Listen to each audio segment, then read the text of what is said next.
Notre collègue Joël Guerriau pour le groupe Les Indépendants République et Territoires.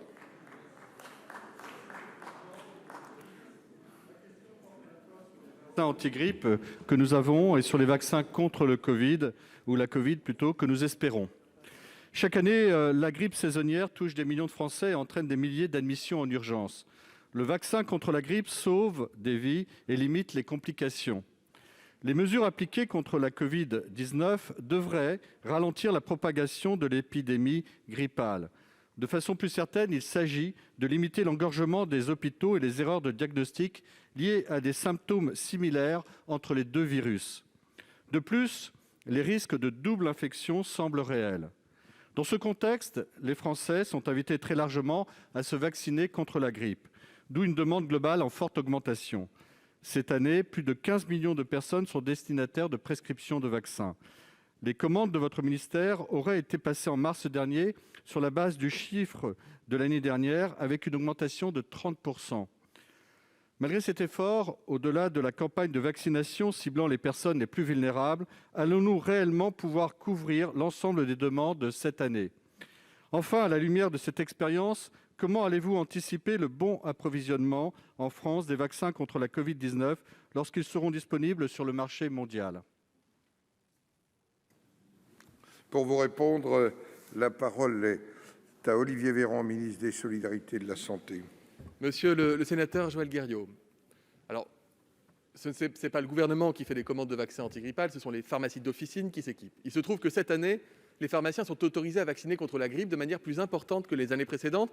Et les commandes, ils ne les passent pas en mars, mais au mois de décembre dernier, avant même l'épidémie. Une chance dans notre malheur, si je puis dire, c'est que les pharmaciens, considérant qu'ils allaient vacciner davantage, ont commandé un peu plus de vaccins que les années précédentes. Et par ailleurs, au printemps, lorsque l'épidémie a commencé, nous avons fait le choix, pour la première fois, de nous doter d'un stock d'État complémentaire de vaccins à mettre à disposition des officines et des hôpitaux si jamais la situation devait l'exiger. Quelle est la situation précise ? Nous avons consommé en 5 jours l'équivalent d'un mois de doses de vaccins antigrippales. Une ruée, véritable ruée sur les pharmacies. 82% des personnes qui ont acheté des vaccins en pharmacie sont âgées de 65 ans et plus. Ils sont donc parfaitement dans la cible. Et sur les 18% qui restent, un certain nombre d'entre eux correspondent à des soignants, des prestataires du domicile, ils sont donc dans la cible, et à des gens qui sont porteurs de comorbidités, de pathologies qui rend la vaccination antigrippale nécessaire pour eux. Là encore, on est dans la cible. Un certain nombre de pharmaciens font face à des ruptures de stock, pour la plupart temporaires, je vous rassure. Cette semaine, 1 300 000 doses supplémentaires sont livrées pour réachalander les pharmacies. 3 millions de doses vont suivre à destination des pharmaciens, c'est leur commande habituelle. Et au cours du mois de novembre et même jusqu'à début décembre, l'État se pourvoira en vaccins pour pouvoir réachalander ces pharmacies. Monsieur le sénateur, il n'y a pas d'urgence, puisque la grippe ne démarre pas avant Noël.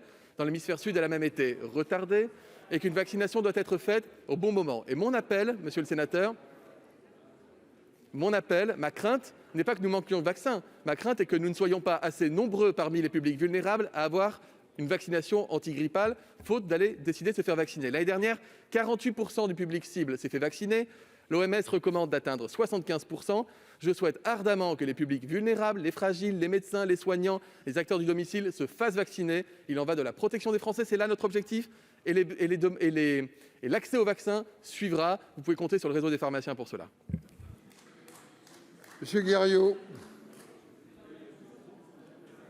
Monsieur le ministre, j'ai bien entendu votre réponse et je vous en remercie.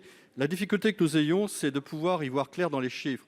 J'ai cherché les chiffres à peu près partout et j'ai trouvé des anacronymes et des choses que je n'arrivais pas à expliquer. Donc, je n'arrive pas à fixer le chiffre.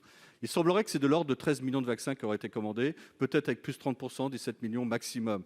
Admettons qu'il y en ait eu 17 millions de commandés. On sait qu'aujourd'hui, la population française des plus de 65 ans, elle porte sur 13 millions d'individus.